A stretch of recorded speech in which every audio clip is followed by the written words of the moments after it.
తెలుగుదేశానికి అధికార పత్రికలుగానే ఒక్కోసారి చెప్పుకునేటటువంటి ఆ ఈనాడు ఆంధ్రజ్యోతి పత్రికలకి కోట్లాది రూపాయల యాడ్లు ఇస్తా ఉన్నారు. అలానే వాళ్ళ సంస్థ ఈటీవీ ఏదైతే ఉందో ఆ ఈటీవీకి కోట్లాది రూపాయల యాడ్లు. అసలు దేనికి ఆ యాడ్లు ఇచ్చారో చూస్తే నివ్వెరపోతారు మీరు. నవంబర్ 11వ తారీఖు 2024 సంవత్సరంలో ఈటీవీ వాళ్ళు కార్తీక దీపోత్సవం ప్రోగ్రామ్ పెడితే చంద్రబాబు నాయుడు గారి ప్రభుత్వం యాడ్లు ఇచ్చింది. Telecast of government advertisements in ETV AP TV channel Karthika Deepotsavam జరిగే 30 రోజులకి 92,04,000 రూపాయలు, అంటే దాదాపు ₹1,00,00,000 ఒక కార్తీక దీపోత్సవానికి ఈటీవీకి చంద్రబాబు నాయుడు గారు దోచిపెట్టినటువంటి సొమ్ము. ఇక్కడ చూడండి, వాట్సాప్ గవర్నెన్స్ అని తెచ్చామని చెప్పి చెప్తున్నారు. అంత ముందే ఉంది వాట్సాప్ గవర్నెన్స్, కొత్తగా ఇది తెచ్చింది కాదు. 14 రోజులు యాడ్లు ఇచ్చారంట వాట్సాప్ గవర్నెన్స్ కోసం. 27/3/2025 నుంచి ఒకసారి మీరు చూస్తే చూడండి. ఏదైతే ఈటీవీకి సంబంధించి 35 లక్షలు, ప్రధానమంత్రి నరేంద్ర మోడీ గారు అమరావతి వస్తున్నారు అని చెప్పి ఈటీవీలో యాడ్లకి ప్రభుత్వం ఖర్చు పెట్టినటువంటి డబ్బులు చూడండి, 4,24,000. యోగాంధ్ర, ఈ యోగాంధ్రకు సంబంధించి ఒక ఈటీవీకి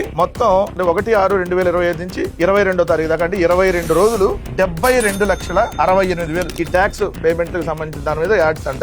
ఇది 1,74,000 ఒకటి, 6,98,000 ఒకటి, మొత్తంగా 8,70,000 పైగా దీనికి సంబంధించి ఒక ఈటీవీకి దోచిపెట్టిన కోట్లాది రూపాయల యాడ్లు. మరి మిగిలిన ఛానల్స్ కి TV5, ABN ఇంకా మిగిలిన ఛానల్స్, ఇలా అన్ని ఛానల్స్ కి కోట్లాది రూపాయలు ఎలా దోచిపెడుతున్నారనడానికి ఇవి ఎగ్జాంపుల్స్.